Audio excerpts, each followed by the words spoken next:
Welcome back to part 2, where we dive into the Golden Boy winners who didn't quite live up to the hype, starting with one of the most puzzling cases of all. Another winner that struggled with consistency is Paul Pogba, the 2013 winner who dominated at Juventus and looked like the full package. He returned to Manchester United for a record fee, but injuries, inconsistency and off-field drama kept him back. Despite a brilliant 2018 World Cup with France, he never hit a world-class level for long stretches. Now suspended due to a doping ban, his future in football is uncertain. Then in 2014, Raheem Sterling took the spotlight after lighting up the Premier League with Liverpool. His pace and directness earned him a move to Manchester City, where under Guardiola he matured into a consistent goal scorer. Now at Arsenal, his form has dipped slightly, but he's still a key player for club and country. Then Anthony Martial won in 2015 after a stunning debut goal for Manchester United. Touted as the next big thing, he showed flashes of brilliance, but never found consistent form. Injuries and inconsistency plagued his time at United, and now he's more of a forgotten talent than a leading man. Another player that showed flashes of brilliance is Renato Sanchez, who was also a Euro 2016 breakout star. Bayern Munich took a gamble, but it didn't work out. After a disastrous loan at Swansea, he rebuilt himself at Lille and helped them win League One, but injuries followed again. Now at Benfica, he's still trying to find stability, but the next winner did not just find stability. He is face of the new generation ballers. In 2017, Kylian Mbappé became the face of the new generation when he won the award, and rightly so. At Monaco, he was sensational, scoring and assisting in the Champions League like a veteran. Paris Saint-Germain broke the bank for him, and since then, he's been the crown jewel of French football. League One titles, World Cup glory in 2018, and the face of Nike campaigns, Mbappé has it all. What's more impressive is that he's done it all before the age of 25. He now plays for Real Madrid, and it's likely just a matter of time before he makes history there also. His story is still being written, but if you had to bet on one golden boy to take over after Messi and Ronaldo, it's him. But our next winner is the first and only defender to be given this trophy. The 2018 winner, Matthijs de Ligt, was a rock at the back for Ajax. As a teenager, he captained them to a domestic double and a Champions League semi-final. He was mature beyond his years, great in the air, calm on the ball, and an old-school defender with modern finesse. Juventus signed him, hoping to build their defence around him, but it wasn't always smooth.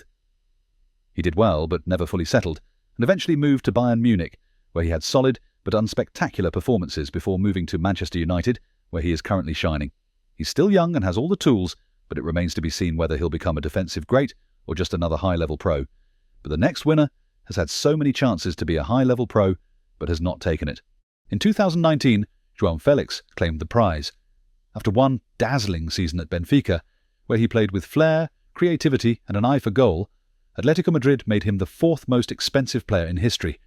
But Diego Simeone's rigid system was never the right fit for his free-flowing style. Felix had moments of brilliance, but they were rare. Loans to Chelsea and Barcelona followed, and while he's had his moments, both clubs did not sign him. But he is not at AC Milan, but his career has yet to find a steady rhythm. He's still incredibly talented, but no one's quite sure where he fits. He's either a genius without a home, or a player that peaked too early. Time will tell. And finally, 2020 gave us Erling Haaland. He was already terrifying defenders across Europe with Borussia Dortmund, breaking records for fun. A physical beast with robotic precision in front of goal, Haaland looked inevitable. Then came the move to Manchester City, and the Premier League wasn't ready. He shattered scoring records in his first season, helped City win a treble, and made goal-scoring look like a casual hobby. He's still only in his early 20s, and already one of the most feared strikers in the world. If he stays healthy, there's a real chance we're looking at the next great footballing icon. But wait a minute, if you have still not hit that subscribe button, then what are you waiting for? Thank you. Now we're in the present day, and honestly, this new generation of golden boys, they're a different breed. It all started in 2021 with Pedri. That kid played like 7,000 games in one season. He was everywhere. Barcelona, Spain, the Euros, the Olympics, you name it. He was running on vibes and dreams. What made him stand out wasn't just the number of games, though. It was how calm and mature he looked on the ball, like a mini Iniesta. He won the award because he carried both his club and his national team while still being a teenager. Injuries have slowed him down a bit lately, but when he's fit, there's no doubt he's the heart of that Barcelona midfield. He is now part of the core squad under Hansi Flick. The next winner is Pedri partner in the midfield Gavi in 2022. Another La Masia kid won the trophy, and this one plays like he's got a chip on his shoulder. Aggressive, intense, and never back down. He brought that fire to Barca when they needed it most, and just like Pedri, he started getting those Spain call-ups way before he could legally rent a car. People questioned if he was too raw, but then he bossed midfield battles against seasoned pros. That golden boy was earned through pure grit and non-stop energy. Sadly, an ACL injury put him on pause, but now he is back balling under Hansi Flick. And then the 2023 winner, Jude Bellingham. Oh man, what can you say about this guy that hasn't already been said? He was killing it at Dortmund, but the second he put on that Real Madrid shirt, it was game over. Goals, assists, leadership, that swagger. He looks like a veteran in a 20-year-old body. He's not just living up to the hype, he's rewriting the expectations entirely. Ballon d'Or shouts were already flying, and honestly, they're not even a stretch. And just when you think the golden boy trend couldn't get any crazier, along comes Yamal in 2024.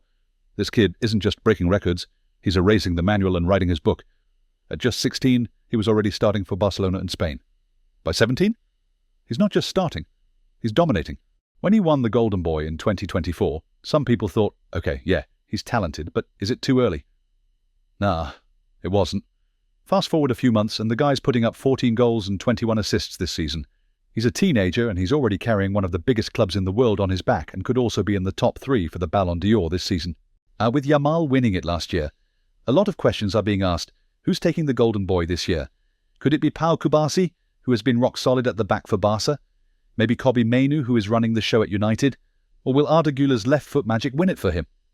Who's your pick? Let me know in the comments and don't forget to subscribe to the channel. Thank you.